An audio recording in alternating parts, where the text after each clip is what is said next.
Hi, I'm Richie Castellano, and today I'm with Steve Schenk. Hi. And we're here to tell you about the behind the scenes on the A Long Day's Night restoration project. Now, there's a lot that went into this, a lot involved, and that's mainly because the original masters were nowhere to be found. So can you tell us a little bit about that? Yeah, it turns out the company that filmed it, HDNet, lost the master tapes. They had sent us a box of stuff way back when, but it was still while it was under license to them, so they didn't send the original masters. And when we went back to them to get them, when we were going to start the project, turned out they were lost. Right. So that means some of this stuff had to be restored and remastered, and that was a bit of a challenge, and it was sort of a journey that we think you might be interested in hearing about, starting with the video. So the video format we actually had were these Betacam tapes, and how did you get those? That was one of the things that they sent back in the one box of things they returned. But again, it did not have the high-def video master in it. It had the Betacam tape in it, which was a super high-quality version of the standard def take on the entire show. That's 480p for anybody who's counting. So we didn't even have a way to watch those. So we had to go to a facility in Brooklyn where they had transfer capabilities, and they let us actually watch the show, a little bit of it, on their machines. And then converted it to a modern file format so we could work with it. Right. So the next step after that was to try to upscale this to 1080, something that we're used to seeing on high-def televisions.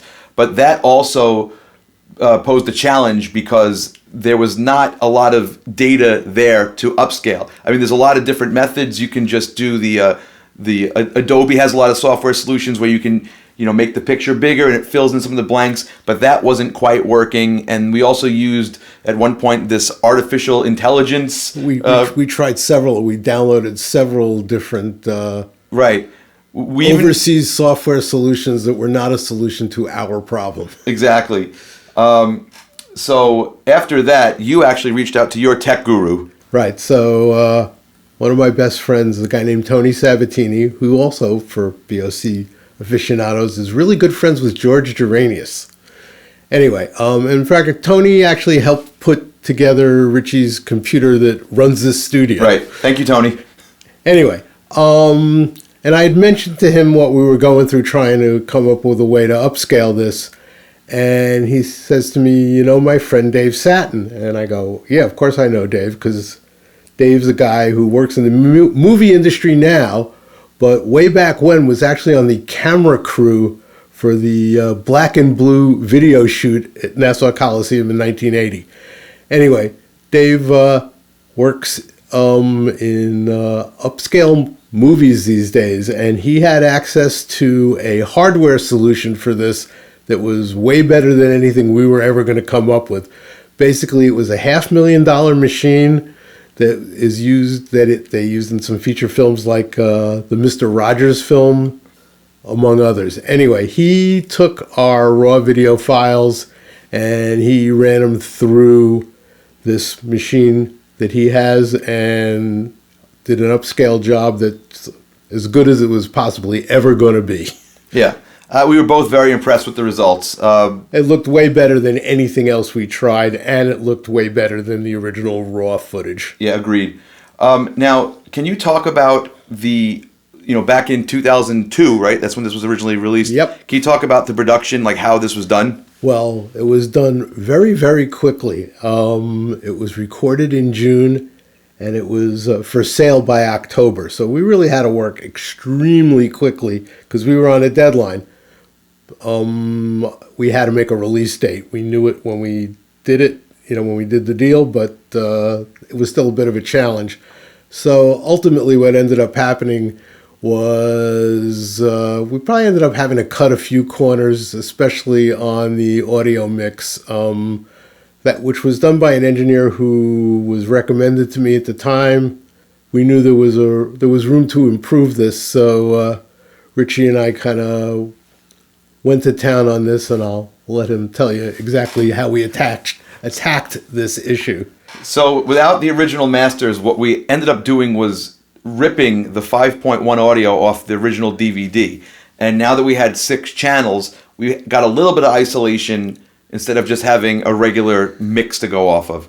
So with that isolation, we were able to put some things back. Like in the original mix, it's hard to hear some of Alan's keyboard parts. So what we were able to do is find out what channel, which speaker he was the loudest in, duplicate that, and filter out everything that wasn't his keyboard. And basically that gave us sort of like a faux keyboard track that we can get him back in the mix. We also were able to adjust some of the pans. Like I think in the original mix, the 5.1 mix, Buck's guitar is not exactly where... The big mistake in the 5.1 mix was Buck's vocal. The vocal, that's right. In Burning For You was all the way over in the front right channel. We were able to kind of fix that. Right, and we're using a similar filtering technique of taking where it was in the right channel and sort of putting it back towards the center channel where it belongs.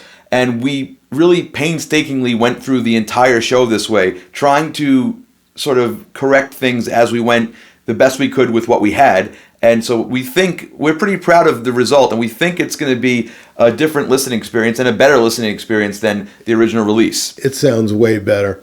I mean, basically, we re-EQ'd each of the 6 channels. Right. And then went through and pulled out the things that were missing or ducked down the things that were screaming. Yeah, exactly. And the other thing is, after going through the whole process of rebalancing things, re-EQing, repositioning things, we said, okay, we can't just use the original stereo mix anymore because this already sounds better than that. So the stereo mix, which you'll be able to get on the CD and the vinyl as well, is a stereo mix down of the 5.1. So it's actually the new version.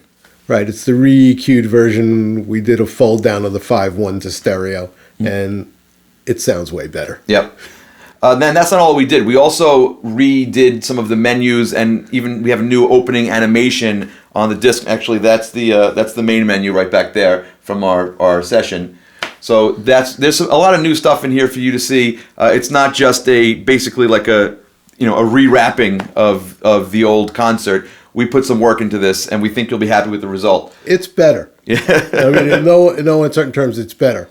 That being said, there were some space limitations on the DVD, but there are bonus pieces on the Blu-ray disc. It's a very long concert. There's a lot of songs. The DVD was full. We dug deep, and we found a couple of previously unseen and one also unheard thing to add as bonus tracks that are on the Blu-ray disc.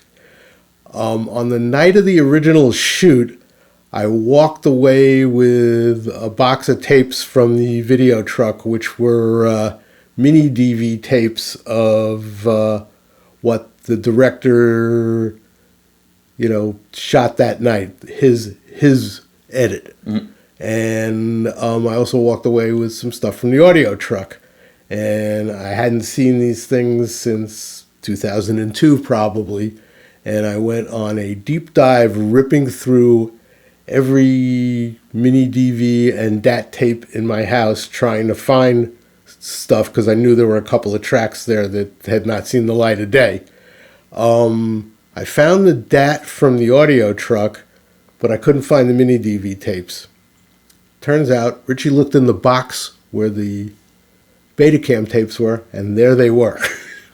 So, the 2 bonus items on here are Astronomy. The audio, of course, was originally released with the CD in 2002, but it's got the new mix that we did, and the edit from the video truck that night, and the other piece is Joan Crawford, which had not seen the light of day at all.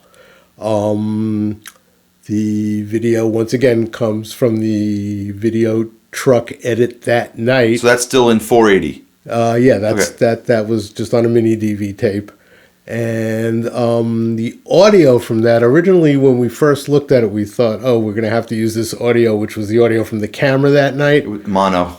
But the DAT from the audio truck had the running master that they were listening to in the truck that night that had a stereo feed of the whole show. Again, just what they were listening to in the truck, but it sounds way better than what was on the camera. So we were able to add that audio to the mini DV video. So, took a lot to get here, but soon you'll have access to the brand new restored version of A Long Day's Night. I want to thank you guys for your time. I'm Richie Castellano. This is Steve Shank, and enjoy. Have fun with it.